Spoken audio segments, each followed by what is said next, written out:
First of all, thank you so much. Thank you as well to HKSTP. And for those who aren't familiar with me, so Colin Klein is my name. I'm a serial entrepreneur or a serial pest, depending on if you ask my wife or who it is that you ask. But my specialization is helping to scale technology companies. As a little bit of a background, I am one of the co-founders of Scalar, but I'm involved in a couple of businesses. So I also own an accelerator in the UK. I've worked with 500 startups. I've worked with 48 unicorns to help them grow and expand and scale globally. I'm an LP within three venture funds, and shortly we're actually also going to be launching our own venture fund, which is taking the concepts and the ideas that I'm going to be speaking with you about today and how it is that we can help to drive and grow and scale companies. But I'm an entrepreneur just like yourselves. So a lot of the things that I speak about, it's pretty direct and to the point.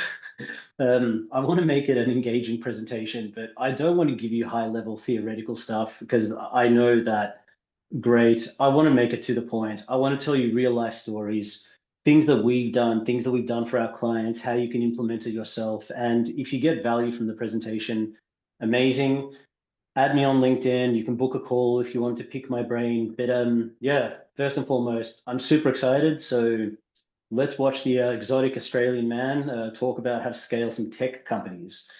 So the first thing that I wanted to start with, of course, is why Hong Kong. So Hong Kong is one of my favorite cities in the world. I live in Singapore, and I've been specializing in helping technology companies to scale in Asia Pacific for the past 12 years.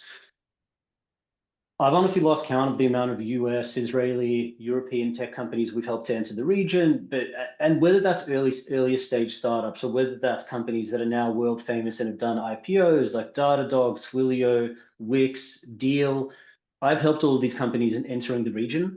And when it comes to entering Asia Pacific, like in my opinion, there's a couple of markets which are absolutely gold standard, being Hong Kong, Singapore, Australia. They're the three easiest ones to enter. South Korea and Japan, phenomenal markets, but a little bit more difficult. China is an incredible market, but you want to enter it via Hong Kong. Um, and why do I say that? Because this is how Sequoia Capital backed, Lightspeed Capital backed US companies enter Asia Pacific. There's a very deliberate reason why they choose to base their HQs in one of those cities. And I'm going to touch on some of those reasons why, including how to actually do it without needing to spend a lot of money. So, in terms of why Hong Kong, the common things that you'll hear will be the tax rate is very, very low. Like super compelling, great. The talent base is absolutely world class. It is very, very simple to enter and incorporate. In terms of financial technology and in terms of Web3, Hong Kong is absolutely world class. But as I said, I'd love to kind of get to the point on my perspective. My reasons why Hong Kong is awesome is number one, like Hong Kong government. People just want to do deals. Like it's so refreshing working with a government that just understands, let's just get business done. Like, first of all, and again, thank you to HKSTP. We've worked with like Hong Kong trade associations as well, and people are just like commercially intelligent. Like I remember when we spoke with like Hong Kong Trade Association, they're like, yeah, we'd love for international companies to come in here. We will even help them to get connected into investors, partners. We'll connect them to like Alibaba Cloud, Tencent Cloud, so we can help them enhance their distribution. Like people just get money and want to do deals. Other reasons, it's the number one IPO market in Asia Pacific. Hong Kong Stock Exchange is massive. It's got one of the highest concentrations of family offices in the world. I think it's 2,700 family offices. If you want to raise, I find that it's significantly easier to be able to raise from Hong Kong because there's just so much money there and because people just get it and want to do business. And of course, the other one is it's also gateway to the second biggest market on the planet, which is mainland China. Phenomenal market, enter China via Hong Kong, make your life significantly easier.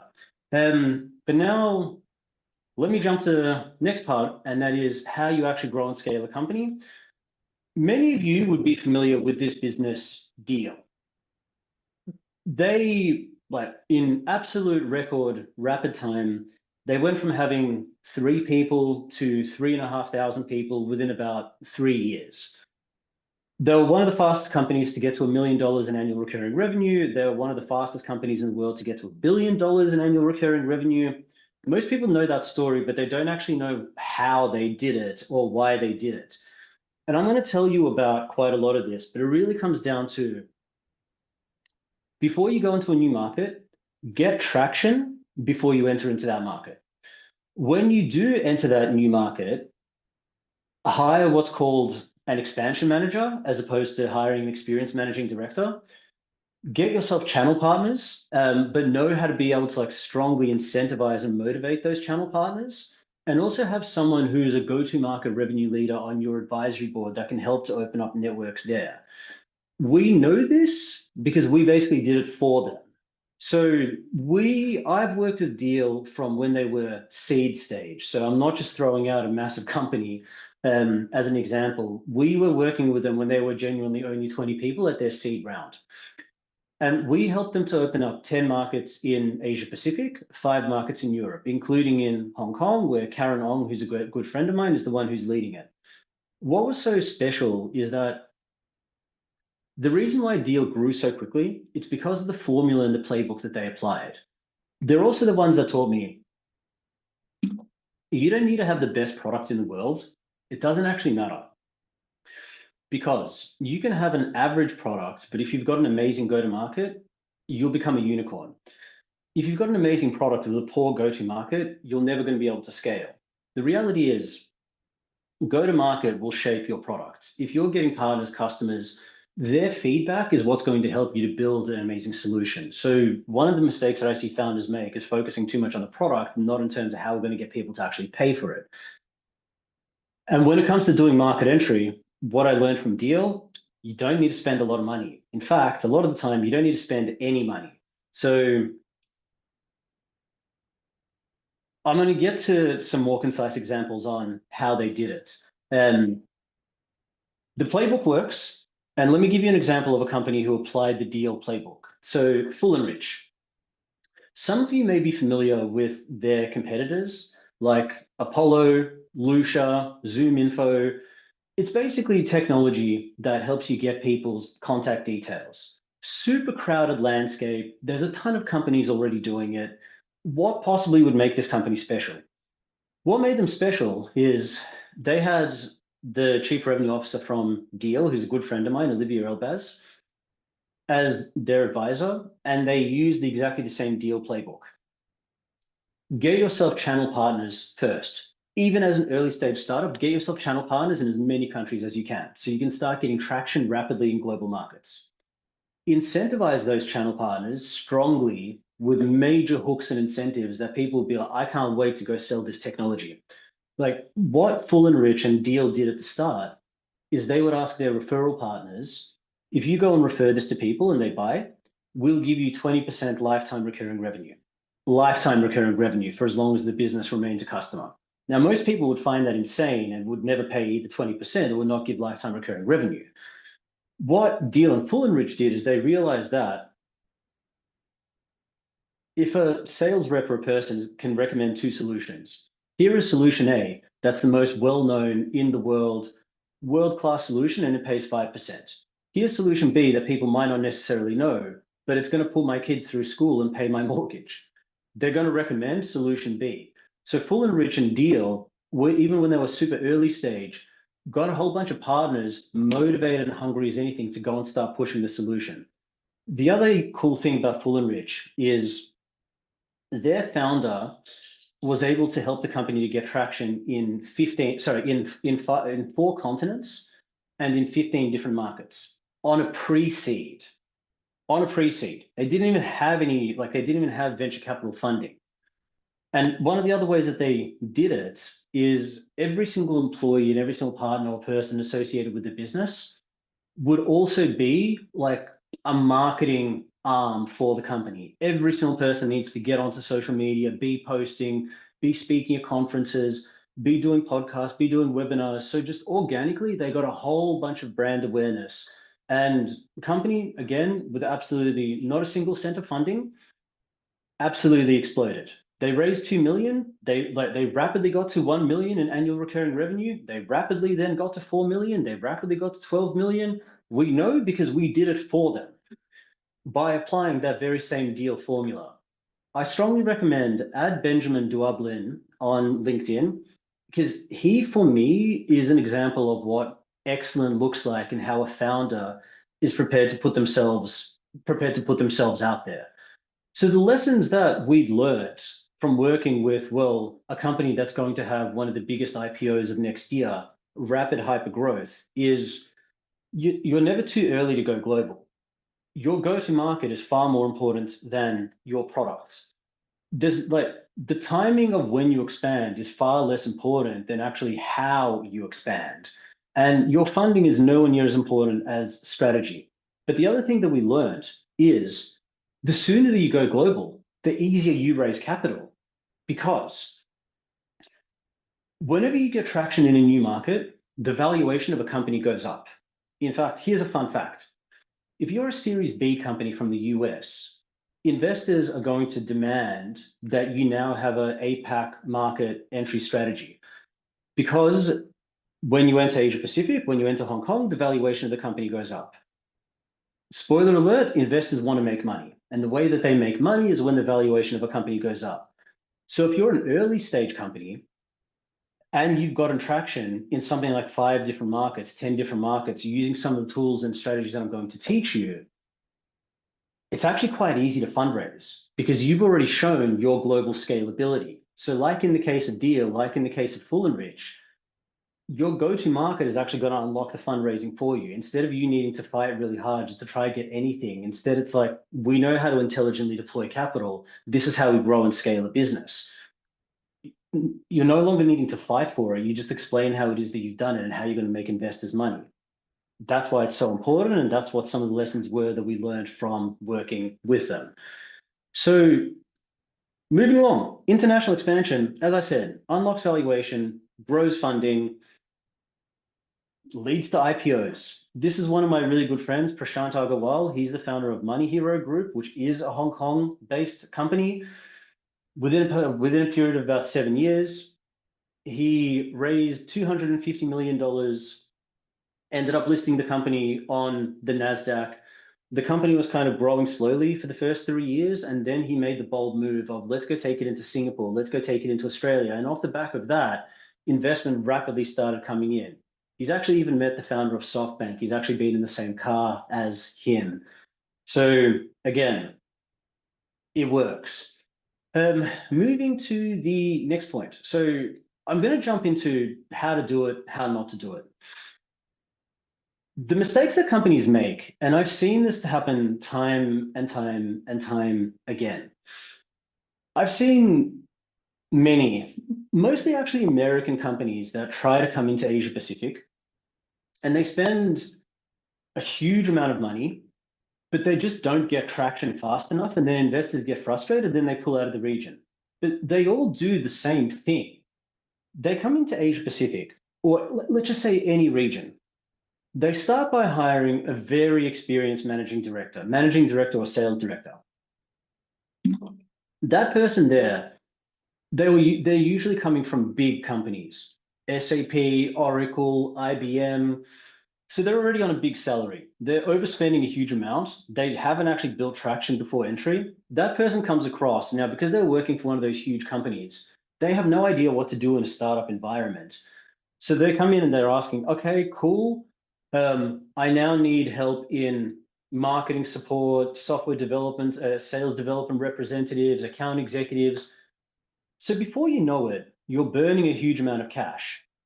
And they've never worked in a startup environment. So they're like, okay, I need more hires. I need more hires. So you're burning money, but your revenues only go up very, very, very slowly. So what I see is that most companies that try to do that, they only actually break even at about 2 years, 2.5 years. It's a huge amount of money to actually be burning. And there's a lot of investors that just aren't going to be particularly keen to be waiting that long. So what I'm about to speak about is the formula on how this doesn't happen and how it's actually quite easy to expand internationally. And it comes down to these 5 things. Leverage the government, get yourself channel partners, hire expansion managers, have a strategic board advisor, or use some of my super hacks. So what do I mean by that? Government. The government, it's an underrated secret weapon. If you're looking at entering Hong Kong, you should work with Hong Kong Science Technology Park. One, because they're getting me to present to you. Two, because they're going to make your life significantly easier. By virtue of being connected with HKSTP, they can help to plug you into enterprise customers. That's literally one of the things, one of the remits and mandates that they have to actually help you. If you're from UK, Australia, Singapore, US, Canada, there is going to be like a Canada, Hong Kong trade association. And the people who are working for that association, their job is literally, they are literally KPI'd on helping you to get established in the market. So they constantly running events. They have got networks. Leverage the government, because not only are they there to do it for you, it's one of the easiest ways of being able to raise capital and get plugged into the ecosystem. And just a lot of founders don't think about it. And the other thing is, if you're doing events with like Enterprise Singapore, Kotra, HKSTP, it also gives you a significant amount of credibility. So that's one. I know this because we've done this ourselves as well, and we've proven it. We've scaled Scalar into 9 different markets. We also turned the government into our own channel partner. Off the back of that, not only did the government bring in like 20% of our leads, it actually helped us to rapidly get the company off the ground in a number of different markets. As an example, when I moved from Australia to Singapore, I made Singapore profitable and it only took me 8 days. How? I built out the channel partner ecosystem, but we already had a relationship with the government. Singapore government referred me a deal, closed the deal, only took me 8 days, profitable. When it came to us entering US, we were profitable immediately because we already had the government as a partner. Dubai, immediately. It works. We've seen other companies do it. We've done it ourselves. The next part, and I'll be honest, this is actually my favorite topic to speak about, which is partner-led growth. Scaling into another market by getting yourself channel partners. Now, for those who aren't familiar with what a channel partner is, there's a number of different types, but to keep this relatively simple, it's pretty much a company who sells into the exact same target customer base that you do from a 100% complementary angle. And there's many different kinds of channel partners, but I'm just going to keep this like explanation nice and simple. An easy way to get traction is by partnering with those businesses. So let's say you're a company from the Netherlands and you sell HR technology. And here's a company in Hong Kong that sells HR technology. You both sell to the exact same target customer base from a 100% complementary angle, completely complementary. You don't have any traction in Hong Kong. They don't have any traction in the Benelux region. But completely complementary, we can help you to get traction here. You can help us to get traction here. Both founders are going to be very, very happy because when they get traction in a new market, the valuation of both sets of companies goes up. And the other thing is it's 100% free. It's a no money down deal. But it's a particular formula that you follow. The golden rule that we learned from working with Deal is before you enter into a market, get yourself 6 channel partners. And when you get those 6 channel partners, you want to do the following 2 steps. You want to be able to nurture them and you want to be able to engage them. And what I mean by that is as follows. We did this with Carter when I entered Singapore. You need to, when you get a partner, first step is you have to announce that partnership.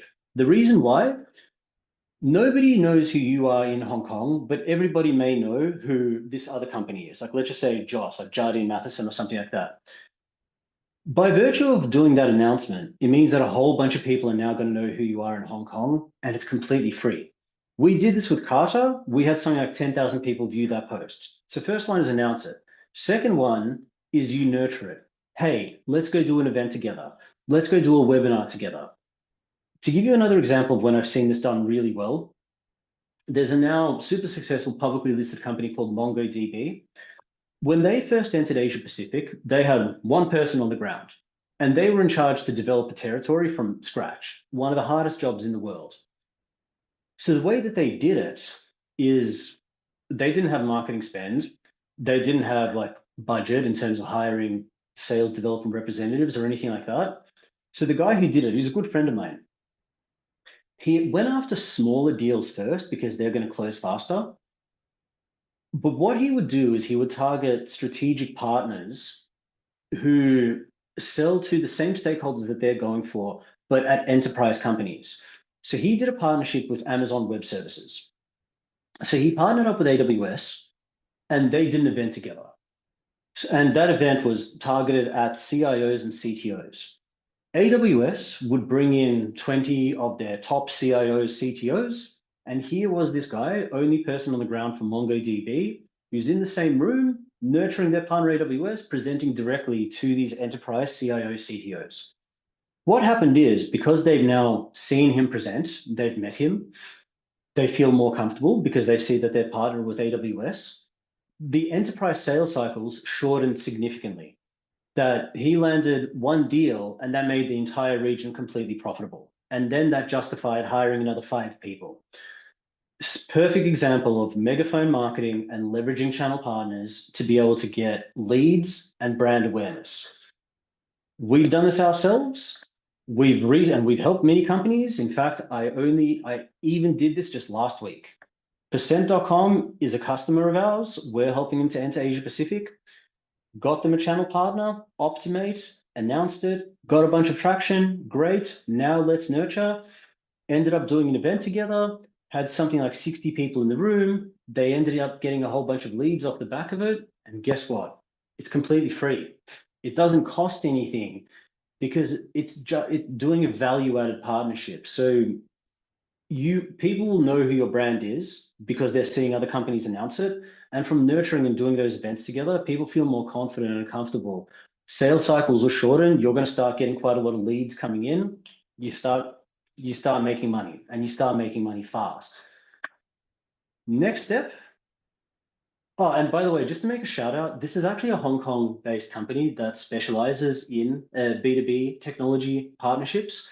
I think Xavier is actually on the call, but check out Expando AI, a really, really cool company which actually helps you to be able to automate that. The next one that I want to speak about is expansion managers. So you heard me talk about before the mistake that companies make when they hire a very experienced managing director. I remember when I was working with Deal, and they completely changed my viewpoint on what good looks like when you hire your first on ground. An experienced managing director is super expensive. You don't need that. Like maybe when you're now 30 people in a region, then sure. At the start, it's a very different skill set. You need a hustler. So what an expansion manager is, it's a young guy or girl who's usually like 25 to 38. I used to say 25 to 35, but then I became 3 years older. So 25 to 38, who's worked for a similar type of startup in the past for like 3 to 5 years.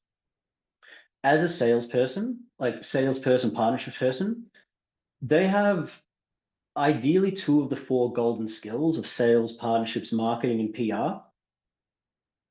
They've been promoted like 2 to 3 times, but they're not a manager yet. It's the kind of person who's well on their way to eventually becoming a manager, but they're not at that stage yet. And that's the perfect time to engage that person. So you target that person and you say, come across as our expansion manager.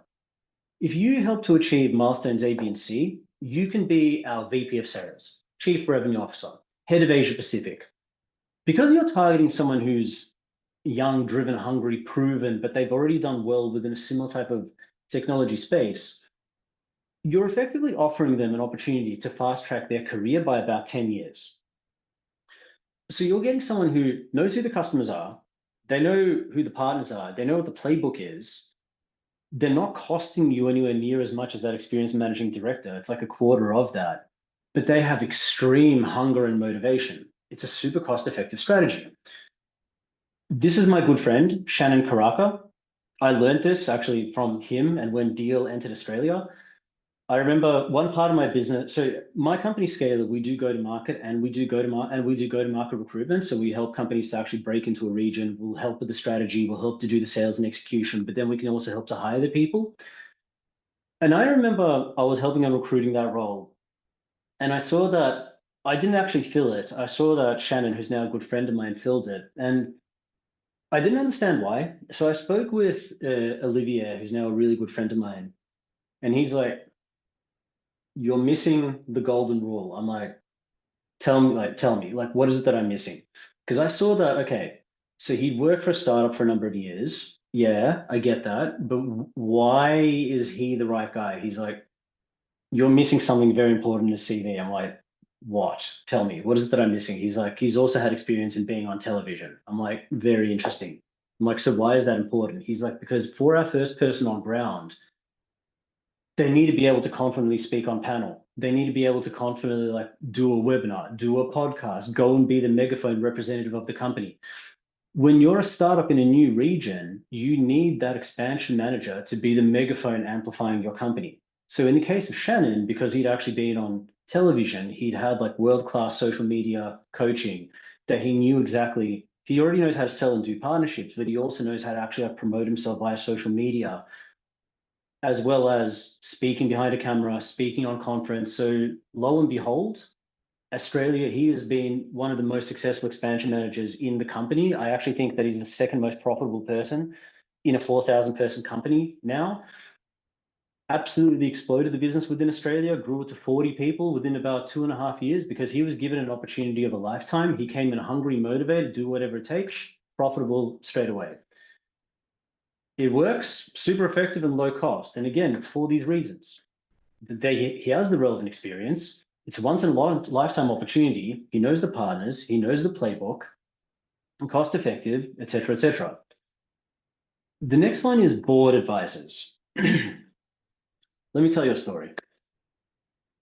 A good friend of mine, he used to work for Hewlett Packard in Hong Kong. He used to run Asia Pacific for Hewlett Packard.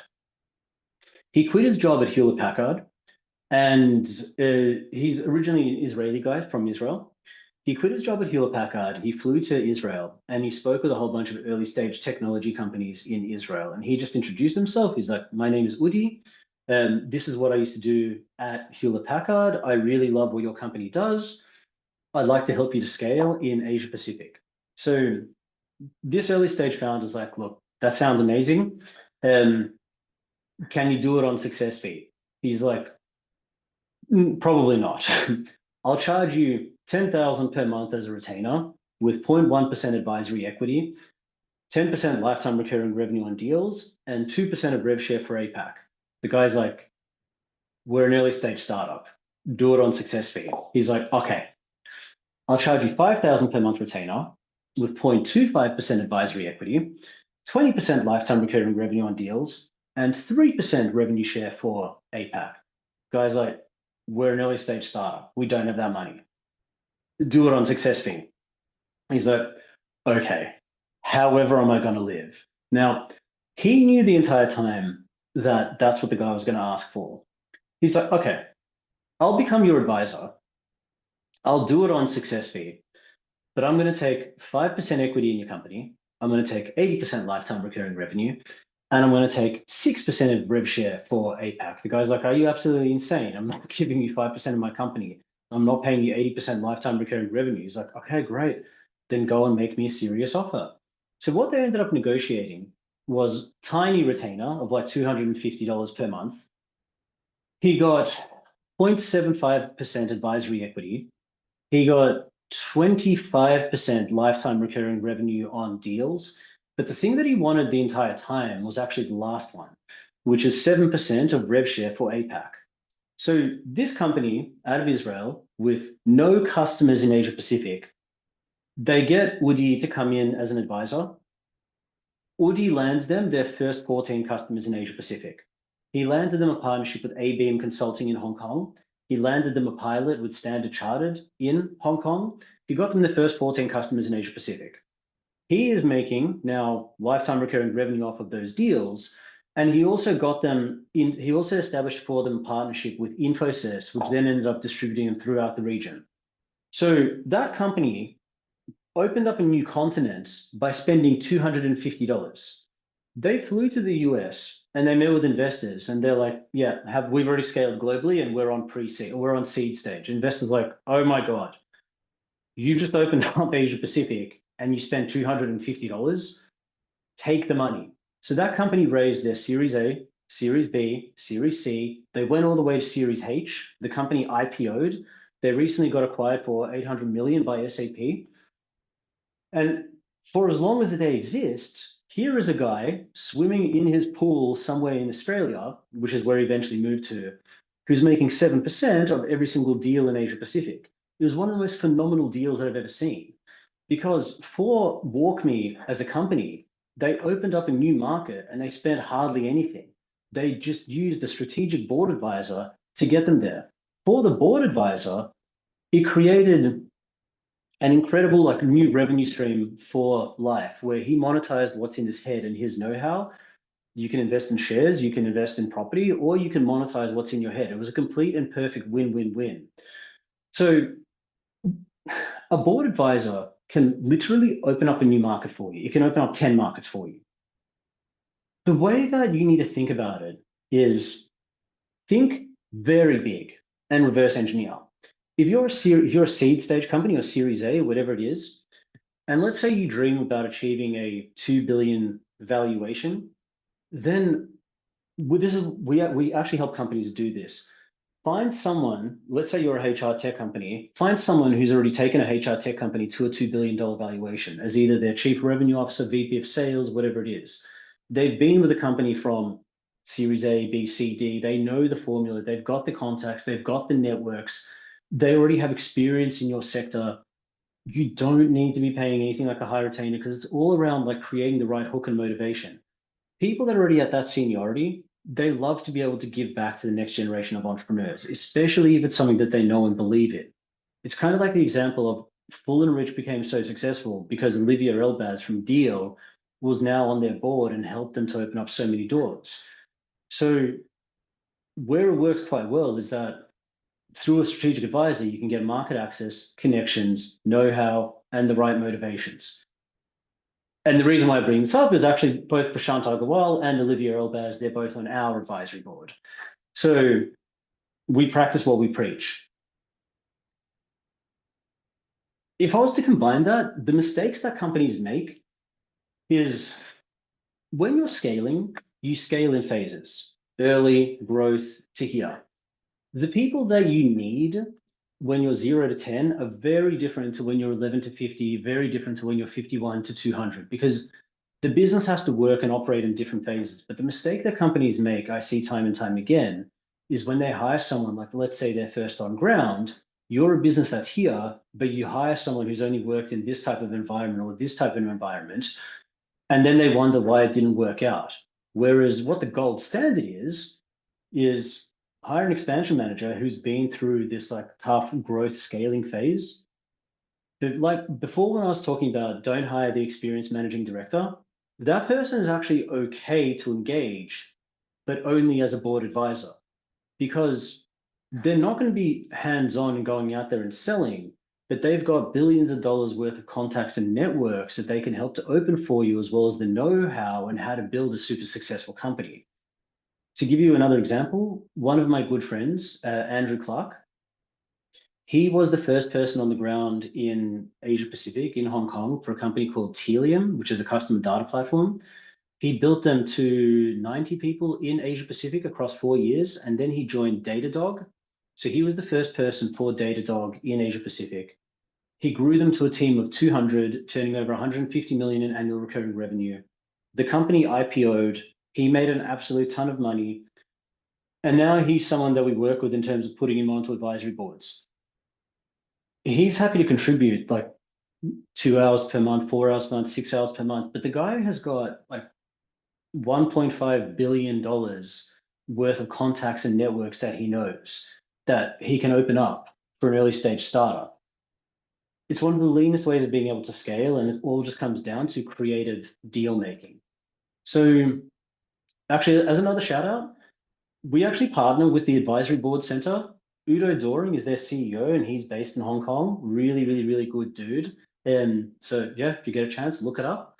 Um, and then the other one is just my three other favorite super hacks: working with strategic partners, investor syndicates, and joint ventures. And what I mean by that is, I was recently with Alibaba and China Mobile. Alibaba and China Mobile, they're trying to open up Western markets. And they know that they need to try and compete, especially Alibaba Cloud. They have to try and compete against Amazon Web Services, against Google Cloud. So they need to do something which is genuinely different. So they originally tried competing on cost, but if anyone's sold in like UK or many Western markets, people don't really care about discounts or cost. They care more about value. So they changed it around. And what China Mobile had figured out is, okay, we've got 1 billion users of China Mobile. So if a company works with us as a systems integrator, we can help a company to get access to potentially 1 billion users. The same thing with like an Alibaba Cloud. Alibaba is colossal in Hong Kong and mainland China. They're quite have quite a big presence in much of Asia Pacific, but they're still trying to develop it in Europe, in the US. So if you're like a European or a US company, Alibaba Cloud is hungry for business. They want to be working with you. And I'm really good friends with the guys there, but basically they've got all the like the security protections, like regulations, et cetera, et cetera. But they will actually help to market and sell you because they don't want to sell on price. They want to sell on, we can actually help you grow and scale your company and get you in front of customers. Like they can co-market and co-sell with you. So having someone, a partner with that sort of reach that can do that is phenomenal. The same thing with HSBC, who a lot of people don't realize is actually a Hong Kong company, Hong Kong Shanghai Banking Corporation. Also really good friends of ours. Innovation banking is the part which looks after tech startups. They want you to scale globally because when you scale globally, it means it's more likely for you to fundraise, which means more money goes into a HSBC account, so they make more money. So it's actually in their best interests to help to open up a whole bunch of networks and contacts for you that's going to help you to be landing deals. A lot of people don't realize that. The same thing, Air Wallets, that's how they make money. They've got their entire ecosystem of Air Wallets for investors, for startups, that they can help you by way with a number of introductions. So strategic partners, very, very, very simple hack if you know about it. Investor syndicates, if you want an easy way of getting into Hong Kong, great. Raise from an investor syndicate. The Hong Kong government literally wants you to raise from Hong Kong-based investors because they know that then you'll end up coming into Hong Kong and they can help to connect you. Or various angel syndicates like Angel Hub. Really easy way of connecting into those angel syndicates, raising capital. You've kind of now future-proofed your entry into the market. And my last favorite one is joint ventures. A really good friend of mine is the founder of TabSquare. So TabSquare is a QR, you scan the QR code and you order food from it. Many companies do that. I was speaking with Anshul, their founder. So he grew the company into 14 markets and then they sold to Delivery Hero. And it was one of the top 25 biggest exits ever for Southeast Asia. So I caught up with him and I just asked, okay, cool. So how many entities did you have or how many bank accounts did you have to set up? He's like, we've got 3 entities. I'm like, you've got 3 entities, but aren't you operating in 14 markets? He's like, yes. I'm like, so did you have to open up bank accounts or anything like that in those markets? He's like, no. I mean, we can use Air Wallets to receive money, but I'm like, so how did you get into those markets? He's like, easy. Joint ventures. He's like, Colin, you know the stuff that you speak about? Go find a company who's selling to the same customer base, complementary angle. Initially, start as referral partners, but then what you'll find is there'll be a fair few of those companies that are like, do you know what? This is actually working really well. We don't have access to Hong Kong. You don't have access to Holland or Australia or UK, whatever it is. But by virtue of us two working together, both of our revenues have gone up quite a lot. Why don't we actually just go and combine this into a joint venture? So what Anshul did, he had 3 markets, and then he had identified in 11 other countries a company, same customer base, complementary angle, I started as a referral partner, established that sort of trust. Cool. Let's go and spin it off and establish a joint venture. Through that, he entered a new market for free. He entered a new market with an existing book of business for free. I learned this and I didn't sleep at night. So I went back and I'm like, I need to go and apply this myself. And so we did. We basically, same thing in Dubai, in Korea, in the United States, started referral partners. Things work really well, get along really well. We ended up doing a joint venture. We opened up the US market, one of the world's most lucrative markets, San Francisco, one of the world's highest dollar value markets, for free. The same thing in Dubai, the same thing in Korea. And it's all around just creative deal making. So if I were to combine, if I was to collate that, if you want to scale, lean, hyper effective, work with the government as a channel partner. Get channel partners, same customer base, completely complementary angle. Don't hire experienced managing directors, be super lean and hire expansion managers. If you want to get access to contacts en masse, get yourself strategic board advisors who already have access to all those contacts, and use some of the aforementioned super hacks, because you will then go from this, burning a whole bunch of money, to this. You're breaking even and you're hitting profitability in the first or the second month. Deal did it, Bull and Rich did it, Y Combinator has now implemented this as a form of go-to-market for their companies. We've done it ourselves. We actually entered 6 new markets using this exact same methodology. There's no reason why you shouldn't actually enter Hong Kong tomorrow, as long like if you're following that formula and that strategy on how to be able to scale lean. And I say this as an entrepreneur. And that's essentially my presentation. Please add me on LinkedIn. If any of you want to have a catch-up call with me, please scan the QR code. Just bear with me as it can take a few seconds to load the times, but I'm more than happy to have a catch-up and talk around go-to-market strategy, board advisory, like talent availability. But I really appreciate everyone listening to the exotic bald Australian man for a whole 45 minutes. Thank you. Thank you so much, Colin, for the sharing. I think the real life example really gives us a lot of insights. So now here come to the Q&A sections. So we receive one questions. Okay, so what are the biggest challenge in adapting the business to the Hong Kong market? Localizing your product offering. It depends, because the Hong Kong market, it kind of depends on the way in which you view Hong Kong. If you want Hong Kong as kind of the gateway to mainland China, then you need to localize your product in business level Mandarin. If Hong Kong is your gateway into the rest of Asia Pacific, then you would do the same thing accordingly. You'd want to localize it into Cantonese and also have that English element. But I'll be completely honest, Hong Kong is actually a pretty easy market to enter by comparison to many of the other markets in Asia Pacific. So as long as you're applying the right formula, it's really not a difficult place to enter. It's just coming into it more like aware. Is your end goal you want to get into mainland China, or is your end goal you want to sell across the rest of Asia Pacific? So as long as you know that, just make sure that you do your localization tailored to which one of those markets you want to target. But outside of that, it's not that hard. People want to do business. So yeah, that's my thoughts. Okay, so here comes another questions. So I'm working in an early stage biotech startup, but the regulatory constraints are delaying the market tractions, whether in sales, downloads, or the fast matrix. So do you see this small difference in this challenge may require strategic adjustment, especially for the early investments?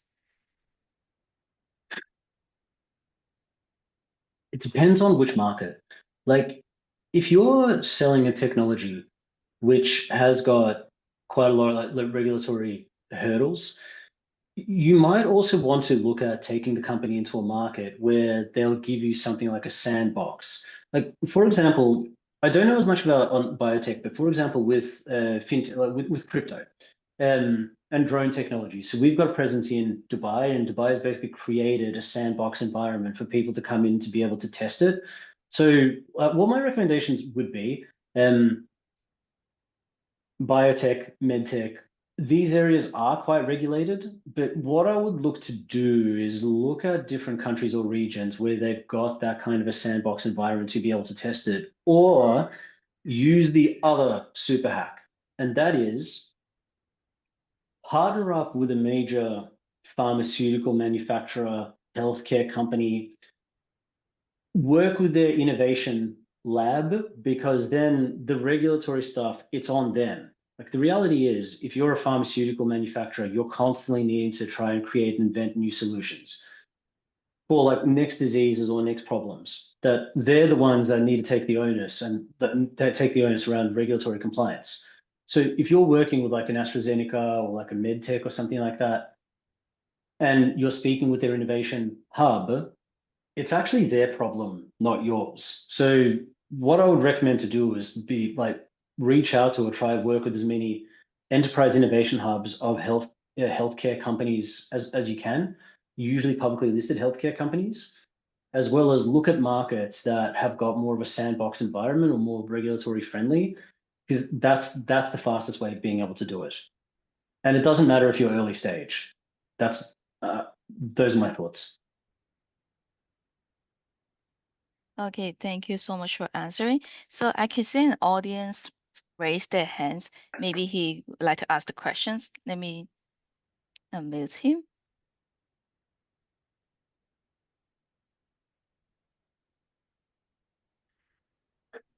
Oh, hey, Colin. Here, Xavier from Expando. Hey man. Just to say hi, I raised my hand earlier because of the shout out, and I just wanted to thank Colin.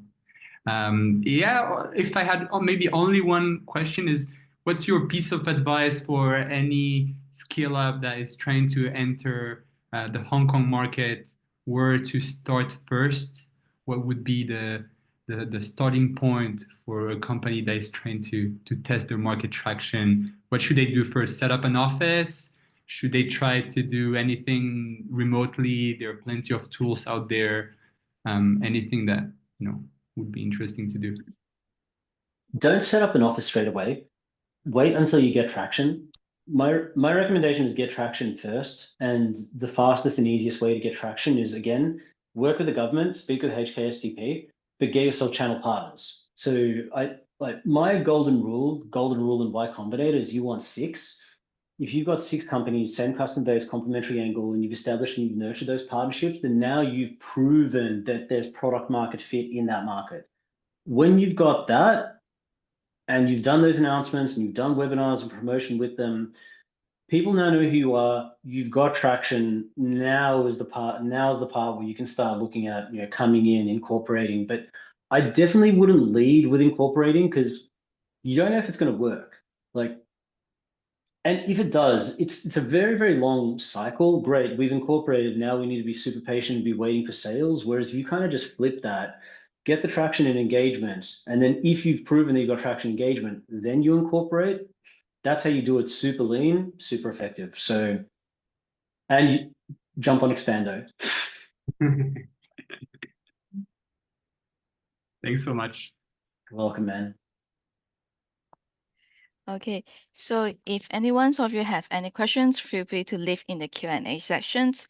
So meanwhile, for this webinar, it is recorded. So after the webinar, we will send you the recording. If you have any question or come up with any question, feel free to send us an email and we will answer you accordingly.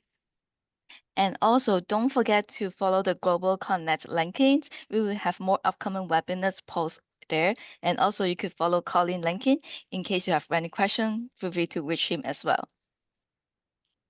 Absolutely. I'm just going to pop this in here.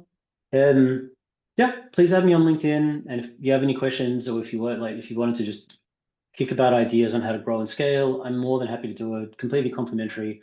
And I enjoy doing this anyway. I enjoy working a startup. So yeah, I hope that everyone got value from that.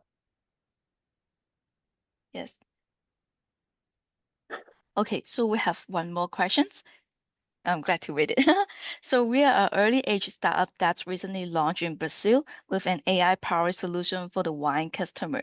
So do you think how now would be a good time to internationalize into the Asian markets? do you believe it is possible to enter the market like Hong Kong or Singapore and secure the investment with this kind of solution? Again, I'll be completely honest. The time doesn't matter. It's not the timing, it's how you do it. And the how, it's what I was saying before. If you get a number of those partnerships up front, then you've proven that there's a demand in the market. It's funny that you say AI power, like wine consumers in Hong Kong. There's actually one of the best wine bars that I've ever been to, and it's called like James Halliday Wine Bar. They've got like 200 different wines that you can have by the glass. And I know that Hong Kong is also like a major import-export market for wine consumers, as it kind of sits like where Hong Kong is geographically located. It kind of facilitates trade between a number of the wine regions across the world,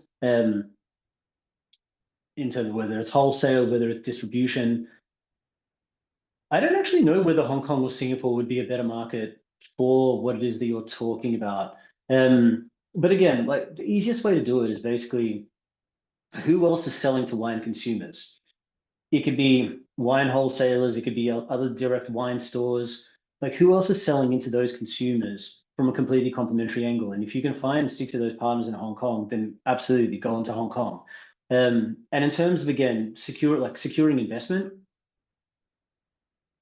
it doesn't matter what it is that your technology is to secure investment. Like, one of the things that early stage founders get wrong is they'll come in and they'll do a presentation and just talk for a whole 30 minutes. It's not how to present. It's this is who we are, this is the problem that we solve, this is who we sell to, this is the problem we solve, this is who we've sold for, this is how it's worked. This is the traction that we already have, this partner, this partner, this partner. Keep it really, really short to under 3 minutes. Because the thing is, investors don't invest in your idea. They invest in your ability to turn your idea into a money-making business.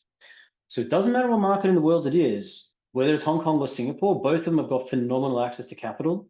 If you can show an investor, if you put money into this company at a 10 million valuation, this is how I'm going to intelligently deploy that money to turn into a 100 million valuation.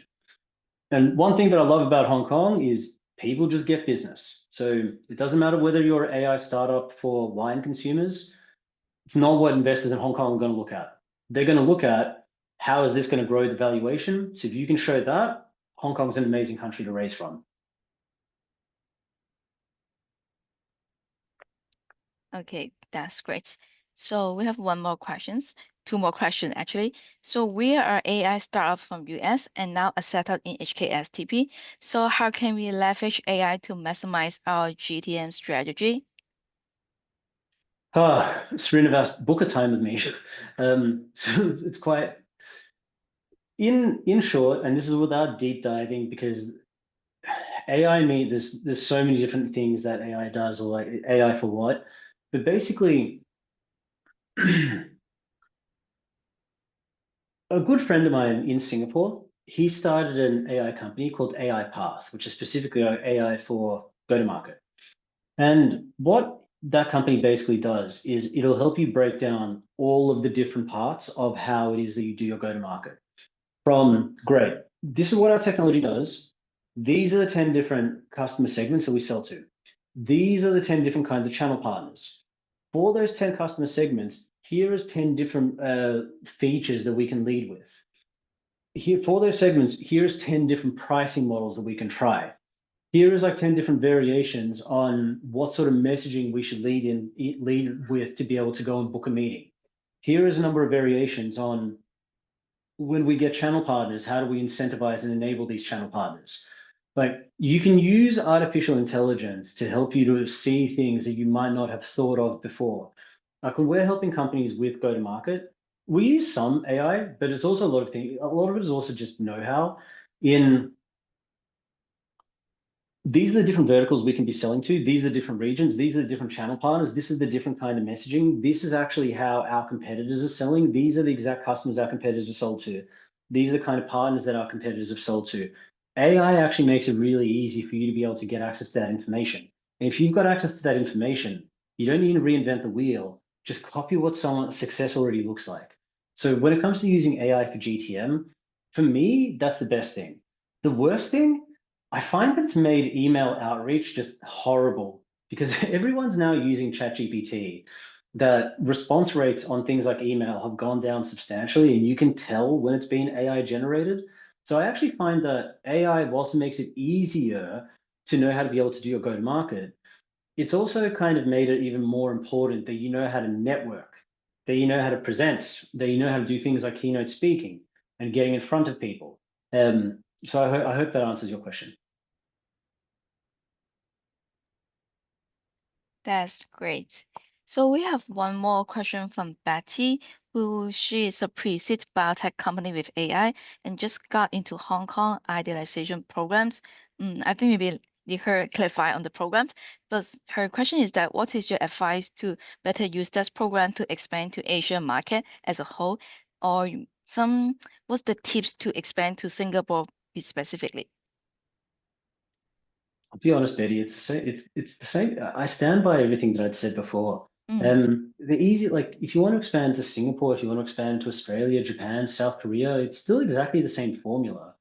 It's work with the Hong Kong government, work with HKSTP, but also work with like local counterparts. So for example, Economic Development Board in Singapore, Action Center for Entrepreneurship, Austrade, COTRA, JETRO in Japan. All of these government trade bodies, they are literally KPI'd on helping businesses like you in the hope that one day you might incorporate into that country. They literally are KPI'd to help you to try and do deals. Work with the government. If you're a biotech company, same thing. Identify channel partners, same customer base, completely complementary, whether Singapore, Australia, Thailand, it doesn't matter. Once you get 6 partners in a market, now is the time that you start developing that market significantly faster. So it doesn't I wouldn't even say prioritize any particular market. Wherever you can get to those 6 first, as soon as you get to the 6, double down. If you don't get to that 6, don't go into it. Wait, because otherwise you will make a mistake and burn quite a lot of money. So it's just a formula and a playbook and a methodology. And I've seen it work from unicorn to unicorn to unicorn. It's not about which market, it's about how you go there. It's not about when, it's about how. So I hope that answered your question, Betty. I hope everyone's okay with the exotic Australian accent as well. So please forgive me if some of this wasn't as easy to understand. Okay, thank you so much. Okay, thank you so much for answering the questions. All the questions are really settled. So thank you for your sharing. So this come to the end of the webinar today. So let's connect on LinkedIn and looking forward to see you in the upcoming Global Connect event. Thank you so much and have a nice day. Thank you, guys. Thank you. Thank you.